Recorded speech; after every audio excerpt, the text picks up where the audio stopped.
Mr. Cinco Flores. Fashion. Rumamba ka. Harap sa Canada. No? So, may I call him first, Mr. Mario Kichay. Eric Ramsey. Next, may I call him...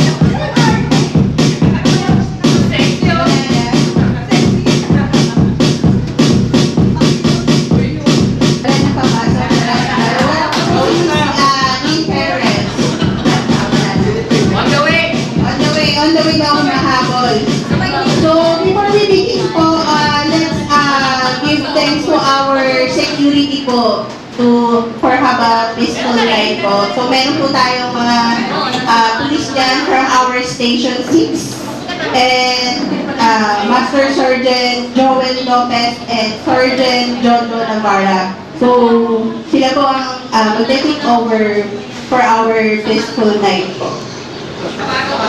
Sino papasok? Gusto nyo mababas?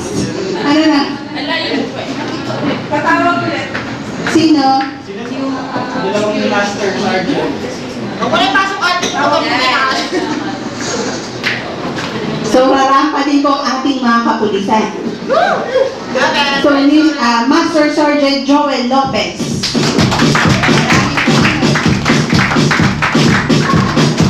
Next po, Sergeant Jojo Navarra.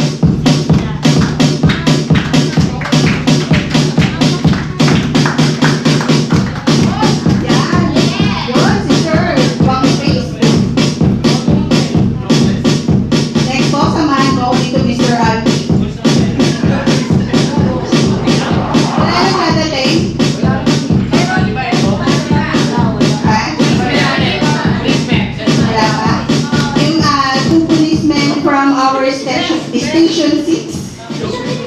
Huwag mo nang tawagin. Huwag na.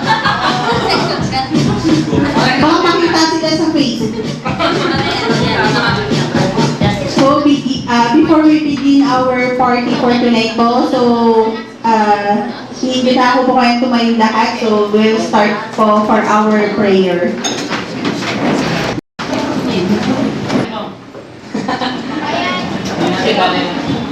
Ayan. Okay guys, welcome sa Reunion Batch 2000, 2014. Hindi natin nakalain na magpunta dito.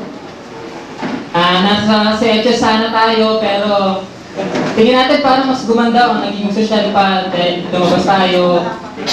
Hindi namin nakasahan ang pangarap talaga ng grupo namin sa hotel tayo. Burning Court, mas mura siya. Pero maraming nangyari, katulad ng example na naging late tayo nag-decide sa bawat isa kung sasali pa tayo. Yun. Kaya maraming nangyari, sabay sa CHS, nagkaroon din ng problema. Kailangan pala hindi lang simpleng get together ang gagawin natin. Kailangan pala may purpose. Pero sa reunion natin, isipin natin, kasi parang pag magre-reunion tayo, parang kailangan talaga may push para kasi gastos eh. Diba? Isipin natin gastos to, panibagong gastos to, hindi pasok sa budget, hindi tayo lagi may pera para magbitaw. Baka matagal ang call ng attention ng pera. Kaya mahirap, kaya isipin natin yung paano yung mamomotivate tayo na sumali sa reunion. Ano ba magiging dahilan para nagkakaroon ng reunion? Sa akin, simple lang ang naging namin. Bakit kailangan magkaroon ng reunion? Sa akin, simple nakalagay, mababasa nyo na sa internet eh. Pero, simpleng bagay, pero pag inintindi mo, malalim. Example, memorable. Kasi, dun, yung time na yun, wala pa tayong, kasi wala pa tayong iisip, kundi ano lang, para papasok, hindi ng baon, papasok para lang sa crush niya, papasok dahil may baon, malaking baon, sosyalan, diba? Pag-recess social, ayun diba? Oras ng exam, wala akong masagot. Pero pagkatapos ng wala akong masagot, Mga kopya. kakalimutan mo na ulit yun eh. Ganyan naman si Kakapi ah. Ayun nga. Hindi ka mahirapan kasi hindi ka naman kailangan mag-review dahil nga si Katapi. Kung may sagot siya, send ko na. Kung kailangan mahirapan. Kaya, kasi walang stress sa high school compared sa college. Work, pag walang pagtustos, working student, tulad ko, working student. Kaya parang, pero sa akin naman, enjoy ko pa rin. Dahil, doon ako kumikita ka. Pero mas enjoy yung high school kasi wala kang siya. Wala kang iniintindi sa buhay. Tapos meaning, karamihan ng mga batchmate mo, naging classmate mo nang mula elementary. Kaya parang higit pa sa magkapatid ko, tutusin eh. Malabas na parang malalim ang samahan. Kasi lagi ko siya nakakita. Dahil kayo nagkakasalubungan, pagpasok ng gate, naguunahan sa gate, papasok, tapos nagmamadali ka, tapos sabay kayo dun sa labas na pag hindi kayo nakapasok, sabay kayong magreklamo. Pag nandun doon sa loob, panayin ko na magpalabas. Kaya masama. Yung iba nag-overlabakag, hindi na makatiis. Ayun, kaya ang reunion ng high school, parang ang sarap balikan dahil puro sarap lang patutusin. Wala tayong hihintindi. Yun, meaning, pag makita mo yung ka-schoolmate mo, kahit hindi mo siya naging classmate, parang ang sarap i-share, uy pare, ka-schoolmate kita. Compare dito sa kahit na maging classmate kayo, tapos wala naman kayong oras, kahit magkasalubungan kayo, alam mo siyang schooling classmate mo siya, pero nahiya kang pati, pwedeng mag-usap kayo. Kagaya sa dalawang nagmamahalan, hindi naman talaga magkakilala. Meron ka dito? Sample naman. Bakit mapakainin mo? Parang, hindi naman kayo, Asawa, ganyan kapi. Wala din. eh, diba? Wala pag hindi ka, parang lalo na torpe. Pag wala kayo, walang magpakilala sa'yo, sa kanya, sa girl. Parang pag-detect ka na lang makilala. Diba? Kailangan talaga magkaroon kayo ng interaction para pwede magkaroon. Ay, welcome natin si, Jennifer Baron. Jennifer Baron! Masipag niya.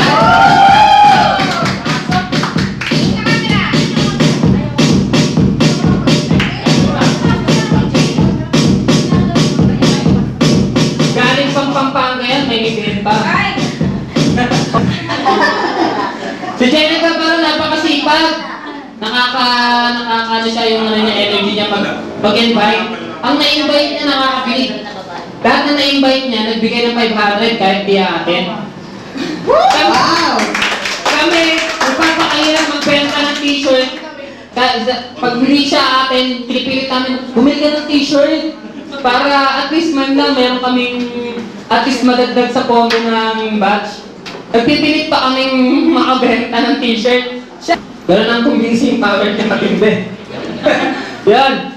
Yun nga, balik tayo dahil sa yung motivation, kailangan natin ng dahilan para magkaroon tayo ng desire na talaga sumama. May palibagong late na naman.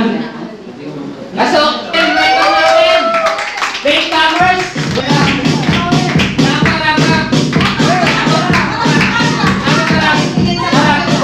Post! Yun! Dahil pasok sa mga pasok men. Nakaka-play si Russell. Ayun! Magkaroon tayo ng motivation para magkaroon tayo ng desire na kung sa ulitin, baka kung may time na mauulit ang reunion natin, magkaroon ka ng yung dahilan para ma-post mo yung sarili mo na kumaten. Yun, yung makita mo ang happiness mo. Yung dating childhood, makilala mo yung dati mong hindi mo na, mga classmate mo, nahihiya ka. Kahit classmate mo ng 4th year, alam mo, tingin mo, huling class sa high school. Pero magkakayaan pa rin. Mas lalo na yung 1st year. Pero pag nakita kayo sa isang event, parang ang sarap na, uy, ikaw pa na naging classmate ka. Bye, welcome. Si Miss Jennifer Daria. At Jennifer, ako! Jen, tapos harap sa camera. Harap sa camera. Pose. Iyo. Iyo. Yun. Yun nga, madam. Motivation. Isang dahilan na yun. Yung makikita mo yung yung mamimit mo kahit hindi mo classmate, tas classmate ko, magiging close crush ka. Crush me. So yun. Kaya masarap umaten sa reunion. Kung tutusin ang ating reunion, parang cheaper yung price. Kasi, long press. Long press daw.